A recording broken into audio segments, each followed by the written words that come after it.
Tātad sveiki mani mīļie klausītāji un skatītāji, mani sauc Kristīne, un šodien es izlikšu kā eņģeļu terapijas kāršu salikumu, tā taro kāršu salikumu un arī no dievietēm. Tātad, kas tātad mums būtu jāzina vai teiksim, kaut kāds padoms, kaut kādu varbūt palīdzēs atrisināt kādu sasāpējušu situāciju. Un tātad sākšu es ar eņģeļu terapijas kārtīm. Tātad, ko mums vēlas pateikt eņģelīši laika posmā no 5. līdz 11. janvārim.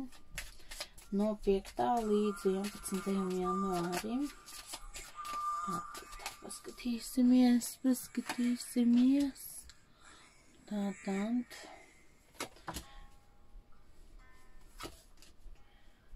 Ko mums vēlas pateikt eņģeļi? Tātad.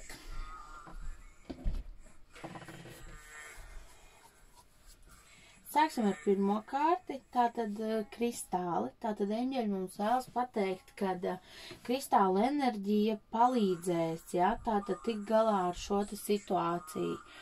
Tātad, ja jums ir kāds mīļš kristāls, ja jums ir kāds, tūs kaut kāds talismans, amulets, tātad varbūt pat esat nolikuši to malā, un tad šīs ir tas laiks, kad ir jātiecās pēc šis te kristāls, šis te amulets, tā var būt arī virzība tāpatās pie eņģeļiem, eņģeļa simbols, tātad, vai arī šī te, vai dievmātes simbols, tātad vēršanās ar lūkšanām pie Dieva par kaut ko, kas mums ir nepieciešams, tātad, lai mēs atrisinātu šo te situāciju. Izvēlamies tātad pēc sajūtām.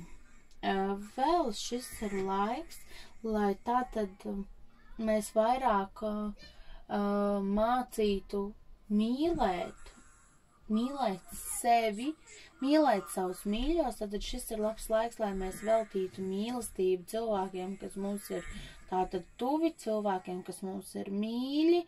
Mēs šobrīd tikties nevaram, mēs esam ierobežoti, bet tas nenozīmē, ka mēs ar šiem cilvēkiem nevaram sazvanīties vai Skype programmā vai vienkārši Facebookā sazināties vai parunāt pa telefonu, tātad, ja, tādā veidā dodot gaismu un izstarojot gaismu, tātad. Mācīt mīlēt sevi, mīlēt citus. Arī es jums novēlu no sirds katram iemīlēt sevi un mīlēt savus mīļos un mīlēt savus tuvos un dot viņiem šo te gaismu un šo te mīlestību. Tādā veidā mēs padarīsim gan pasauli labāku, gan arī savu pasauli labāku, savu pasauli bagātināsim un arī tātad citiem. Vēl tātad ir, ļoti šīs situācijas ir ļoti sasāpējušas, kas šobrīd notiek.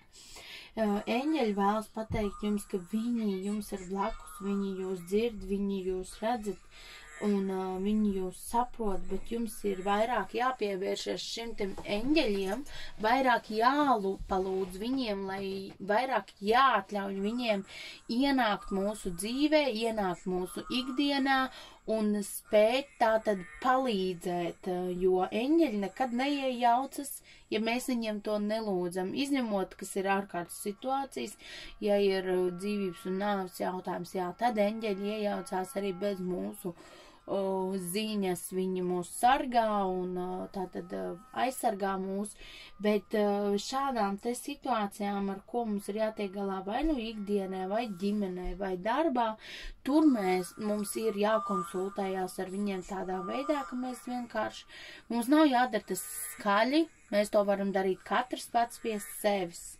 Mēs varam, teiksim tā, arī izmantot kā meditāciju un to, vai vienkārši atlaisties sevērtā krēslā, vai dīvānā, tātad aizvērt acis un apmēram 3 garas ieelpas un izelpas. Ieelpas laikā mēs varam skaļi vai klusi pie sevis ieelpojam gaismu, pie izelpas tātad izelpojam tumsu, ja? Pie ieelpas ieelpojam gaismu, pie izelpas izelpojam tumsu, ja? Vai izelpojam bailes, ja tieši konkrēti tās ir bailes, mēs varam ieelpot gaismu, izelpot bailes. Vai ieelpot mīlestību un izelpot bailes. Tātad šādā veidā 3 garas ieelpas, tad vienkārši nokoncentrējamies uz to savu domu, ko mēs vēlamies eņģeļiem lūgt. Protams, pasakam viņiem paldies par to, ka viņi uzklausīja, paldies par viņu darbu. Un atkal mēs varam tieši tāpat veikt šīs 3 ieelpas un tādā veidā, teiksim, atbrīvot sevi un ticiet vai nē, bet paliek vieglāk. Es arī pati ikdienā šādi cenšos, kad man liekas, ka tas ir nepieciešams un ir, tad es veicu šo pirmkārt jau pašam paliek vieglāk. Vieglākas sajūtas, vieglāk, teiksim, pašam ir tas viss. Tātad tas mums ir no eņģeļiem. Tātad es izlikšu arī tātad, ko mums vēlas teikt kāda dieviete. Tātad, ko vēlas teikt dieviete. Tātad laika posmā no 5. līdz tātad 11.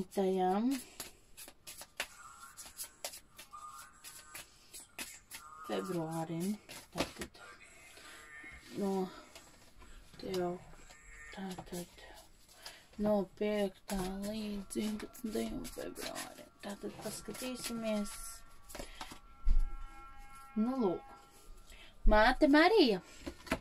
Lūk, paskatieties, redzat? Var redzēt? Tātad māte Marija, ja? Tātad tas ir tas pats, ko es tikko pieminēju, lūkšanas. Cīnies! Nepazaudē šo te deksmi un spāru, cīnies, un tavs cīnies par sevi, par savām lūkšanām, ja, jo viņas tiek sadzirdētas un uz viņām tiks atbildēts. Tātad pat dieviete, tātad šajā nedēļā saka, ka mums ir jātic, tātad jātic saviem spēkiem, jātic eņģeļu spēkam un es saku, mēs varam griezties arī tāpatās lūkšanās pie Dieva, pie eņģeļiem, pie tā, kam mēs paši ticam.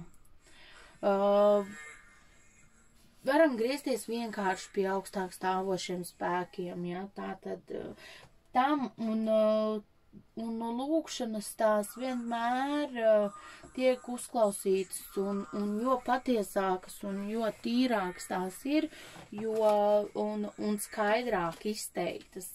Galvenais arī izsakamies tā skaidri, tad mūs ir sadzirdēt daudz vieglāk un ātrāk, jo ir konkrēts uzdevums, kas ir jāveic, ar to ir vieglāk strādāt. Ja mēs dodam kaut kādu vispārēju informāciju, tad šīs te atbildes uz šīs lūkšanām var nākt ilgāk. Tātad, un tagad es izlikšu, tātad viss kārtas šodien krīt no rokām varā. Tātad izlikšu arī taro kārtas. Jā, tātad izlikšu taro kārtas. Tātad par to tā. Izskatās, ka šitās tad mums būs tātad jau 4 kārtas, jā. Tātad mums ir izliktas vēl 2, tātad no laika posma no 5. līdz 11. tātad no 5. līdz 11. un arī šeit izskrit jau un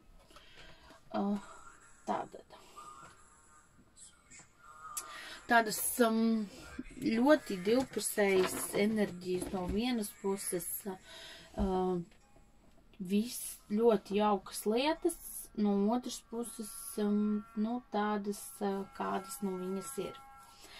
Tātad, šajā nedēļā, ko es teiktu? Es teiktu, ka pirmkārt mums ir jābūt godīgiem pret sevi, pret to, ko mēs vēlamies, pret to, kā mēs vēlamies panākt rezultātu, vai mēs šo te rezultātu, ko mēs vēlamies panākt, vai mēs viņu, teiksim, nu, cik godīgi mēs viņu esam gatavi panākt, ja? Tātad ļoti daudz šajā nedēļā, teiksim tā, atklāsies cilvēki, kas nav visai godīgi, kas nav veikuši tātad godīgas darbības šajā laika posmā, ja, tātad iespējams jūs atklāsiet arī sev kādu cilvēku, tātad, kas pret jums nav īsti godīgs, kas veids kaut kādas tātad nevisai labas lietas, varbūt šajā laika posmā arī darīšanas ar kaut kādiem papīriem, bet šajā laika posmā baigi nevajadzētu tātad, jā, kārtot nekādas baigi juridiskās lietas, nu bez tā, bez tiešām nevaram, bet 100 reiz pārlastam, 100 reiz pārliecinamies par to, ko mēs tātad parakstam, un arī 100 reiz pārliecinamies, kādiem cilvēkiem mēs uzticamies tātad, jā. Kuri tātad mums ir blakus tie uzticamie, vai viņi ir tie, kas tātad, kam mēs varam uzticēties. Ko vēl varu teikt? Šajā nedēļā tātad vajadzētu izvairīties no ieslīgšanas kaut kādā depresijā, tātad vajadzētu izvairīties no ļoti lielas alkohola lietošanas vai cits apreibino lietošanas, protams, to nevajadzētu darīt vispār, bet nu šajā laika posmā to nevajadzētu, tas varētu izsaukt liekas agresijas, jā, liekas tādas, nu, ziniet, nepatīkamas sajūtas, tāpēc vairāk pēc miera, nu, vairāk domāsim par mieru, par savu, teiksim, labklājību un mīlestību, jā, tad būsim tādi, jābūt ir godīgiem, tātad taisnīgiem pašiem pret sevi un pret citiem. Nevajadzētu, teiksim, darīt pretēji. Tas ir viens. Tagad par tādu pozitīvāku, teiksim, par to, kad ļoti lielas kaislības arī, ja, tātad, nu, tojas Valentīna diena, kā mēs zinām, ja, gaisā virmos arī kaislības, tātad, ja, vēlme pēc, tātad, vai, nu, kopā ar savu partneri, tātad, kaut kur doties un baudīt laiku, vai atrast šo te partneri, ja, ar ko pavadīt šo te Valentīna dienu, jo kaisla, tātad, virmos gaisā, iespējas arī šajā nedēļā ir tātad ļoti labas iespējas. Mēs saņemsim, ziniet, tādas kā ziņas, kā vēstījums pat no augšas, ziniet, tādas dievdotas dāvanas sūtītas no visuma. Šonedēļ arī būs ļoti aktuāli, un mums viņas ir jāsaredz, jāsadzird, jāmanas riņķī. Tātad turam acis un ausis nākamā, nu, tad sakot no šīs te šodienas līdz pat nākamajai ceturtdienai acis turam vaļā, jo mums tiks dots ļoti daudz labas iespējas, iespējams arī ideju, tātad izpildījums, jā. Varbūt mums nāks dzīvē tātad ļoti kaut kādas labas vai nu pamācības, vai labi cilvēki arī ienāks, jā. Tātad jebkas, tātad, kas mums varētu pasniegt, tātad kaut kādas, tās varētu būt arī, ka kaut kādās lietās mēs tātad iegriezīsim arī šo te laimes ratu, jo mums ir arī fortūnas rats. Tātad būs iespējams varbūt cilvēki, kas iegriezīs gan tātad savā dzīvē šo te ratu uz pozitīvo pusi, jā. Tie, kas būs tātad līdz šim, teiksim, bijuši noteikti, nu, godīgi strādājuši ar sevi, ja, un kas nodosies tātad šī te pozitīvai plūsmai, arī saņem šo te pozitīvo tātad apbalvojumu, ja, šo te pozitīvo devu un tādu labu iegriezienu visām lietām. Visām virzībām, bet ievirzīsim to lūdzu tādā pareizā gultnē, nevirzīsim to visu Uz otru pusi jau tas mūs var sagaidīt, diemžēl, pie lielām nepatikšanām. Esam godīgi, ejam uz priekšu, attīstamies, jau, tātad šis ir labs laiks, lai mēs katrs sev iegriež šo te laimes ratu. Tikai, protams, nekas jau mums nekrīt no gaisa, un pie viss ir jāstrādā. Iespējams, kāds iegriezīs šo te laimes ratu savās attiecībās, ja? Būs ļoti strauji uzlabojumi. Tā, kad jūs jutīsiet to, ka viss strauji notiek labāk. Citam tas iespējams būs darbā, citam tas notiks iespējams finansēs, ja? Tā tad perspektīvas tam visam ir. Tikai, ir jāuzklaus, teiksim, tā visa kopējā aina. Tāpatās par to, ka mums ir jābūt godīgiem un taisnīgiem, ja? Tātad sākumā jau pret sevi un arī pret apkārtējiem, tātad, ja? Tātad tas no manis šodien ir viss, mīļie. Paldies jums, ka jūs klausījāties un skatījāties, ja? Ja ir nepieciešama individuālā konsultācija, droši rakstat man uz e-pastu fortuna@inbox.lv vai turpat manā Facebook lapā Fortuna rakstat manu vēstuli. Tur tātad vienosimies par visu un kā mēs to visu tātad varēsim atrisināt to, kas ir sasāpējis varbūt jums, uz ko jūs vēlaties savas atbildes. Vēl arī, protams, prognozes ir ļoti aktuāls, jo gads vēl ir tikai iesācies, tātad mēs varam arī vēl joprojām tātad lieku arī prognozes par to, kas mūs sagaida vai kas mums ir jāzina. Tātad mēs varam izlikt par jebkuriem mēnešiem vai līdz pat atlikušām gada tātad beigām vai pusgadu. Tātad, kas mūs sagaida vai kas jāzina, bet to tad, ja jums interesē, tad rakstat man privāti. Labi, paldies jums, mani mīļie. Lai jums jauka šī nedēļa, gatavojamies Valentīna dienai un dāvājam visiem mīlestību. Paldies jums un tā.